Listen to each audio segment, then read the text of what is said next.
Welcome to the deep dive. It feels like everywhere you look, organizations, leaders, they eventually hit some kind of credibility crisis, right? Absolutely. And we're all searching for leaders we can genuinely, truly trust. Yeah, and for so long we sort of filed integrity away as, Yeah, I don't know, a soft skill. Like it's just a nice moral thing to have, like being polite or something. exactly.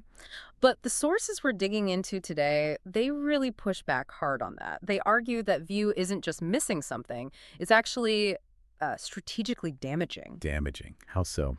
Well, they frame integrity not just as, being good, but as the single most powerful, measurable, and honestly enduring competitive strategy a leader can have. Wow, okay. That's a big claim. Yeah. Treating character like a business plan. Pretty much. The sources lay out this really clear formula, almost like building blocks. Okay. Integrity is the core strategy. That builds trust, which becomes your ultimate currency, and that makes your influence sustainable, unstoppable even. Right, okay. So that's the mission for this deep dive then, to unpack that whole formula. Exactly. We want to move past the simple definitions, be honest, and really understand how these sort of timeless principles of wholeness, how they actually translate into a real competitive edge in business, public life, ministry, you name it.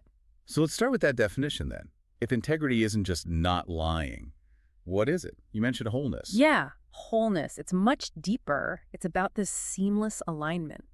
Like what you believe inside, what you do outside, and how you treat people, they all have to match up. So if a company says one thing to the public but does another internally. That's a lack of integrity. Or if a leader's private life totally contradicts their public message, same thing. It's fractured. That idea of wholeness, Hmm. it really hits hard against, well, being two-faced, right? Duplicity. Precisely. You mentioned earlier the Hebrew concept, tamim. Yeah, tamim. Yeah. Often translated like blameless or complete. Right. Or whole. Yeah. It points to a life that's undivided, consistent character, not switching masks. It's a high standard, no doubt. Definitely a high bar. Okay. So what makes up this wholeness? What are the key parts? The sources break it down into 4 core things working together. First, honesty and truthfulness. That's the bedrock, the foundation for any real communication. Okay, fundamental. What's next? Second is consistency and reliability.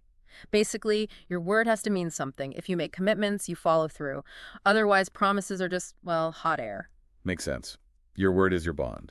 Number 3, and this one's often the differentiator, moral courage. Ah, okay.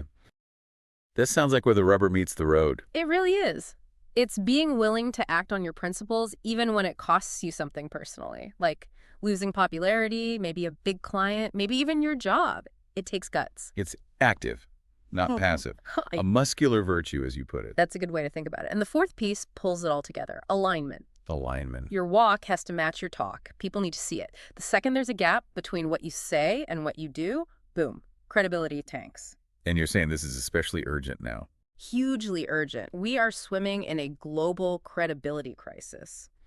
Just look at the research public trust in, pretty much everything. Government, companies, media, even the church. It's at historic lows. It feels like we have more information than ever, but we're just starving for leaders who actually choose conviction when it's inconvenient. Exactly. And that starvation, that gap, that's where the competitive advantage comes in. Okay, so let's talk payoff. If integrity is this big strategy of wholeness, how does it actually cash out?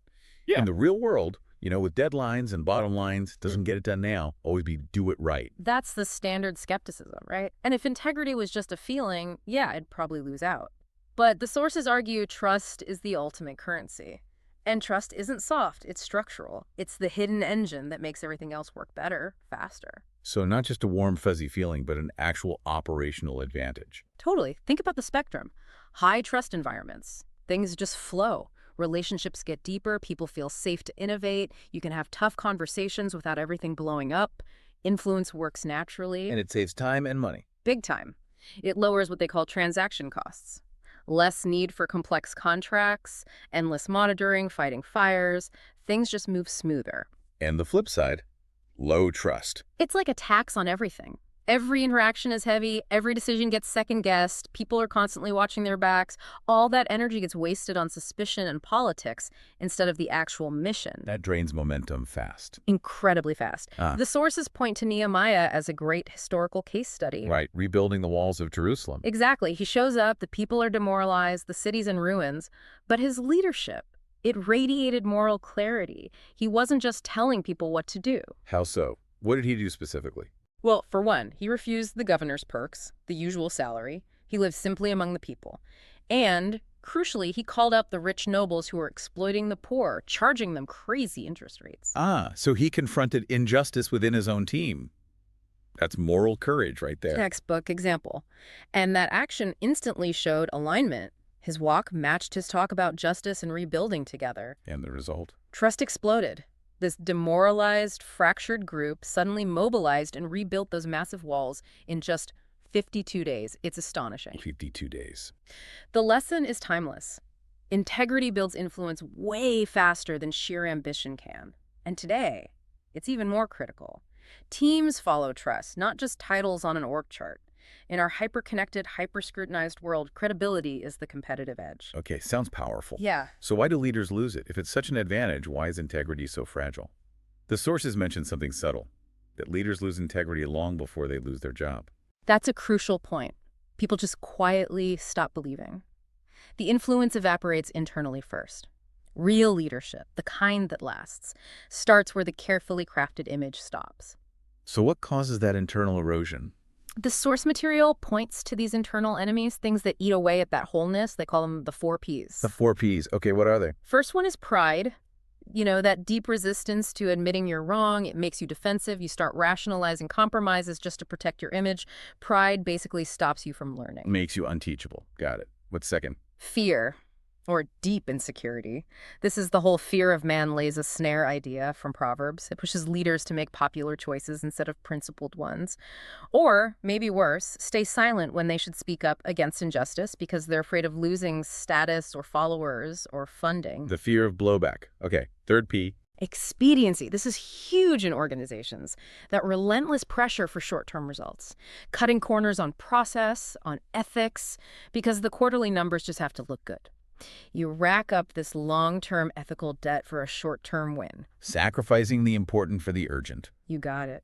And the 4th P might be the sneakiest. Rationalization. How so? It's that little voice in your head that justifies the compromise. Oh, it's just this once. It's only temporary. Look how hard I've worked. I deserve this little exception.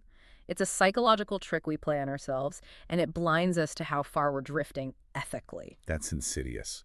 And leaders can get away with it for a while, can't they? Using substitutes? Well, oh, yeah. Charisma. It attracts people. Yeah. Technical skill. Wins admiration. Short-term wins. They look great on a report. But none can replace consistent character over the long haul.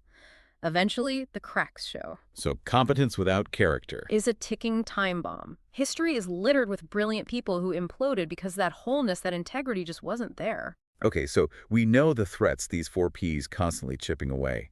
How do we fight back? How do we make integrity less of an occasional virtue and more of a system, something robust and scalable? Right, you have to move from just having good intentions, which are often episodic, to building actual structures that support integrity. It needs intentional design. Structures, like what? The first pillar mentioned is accountability. And crucially, it has to be voluntary, not just the mandatory HR kind. Leaders need to actively seek out trusted advisors, mentors, peers, people outside their direct chain of command who will tell them the hard truth. So you avoid that untethered authority problem. Yeah. Where the leader is isolated at the top with no real checks. Exactly. That isolation is where rationalization thrives. So accountability first, second pillar, transparency. And this is more than just saying my door is always open. Much more. It's about actively explaining the why behind tough calls, not just dropping the decision, the what, on people. Think about layoffs or a major strategic shift. The process you use and how openly you communicate the reasoning, that's what builds and destroys trust. The sources mentioned a practical tool for this, a decision log. What's that about? Yeah, it's a really interesting discipline.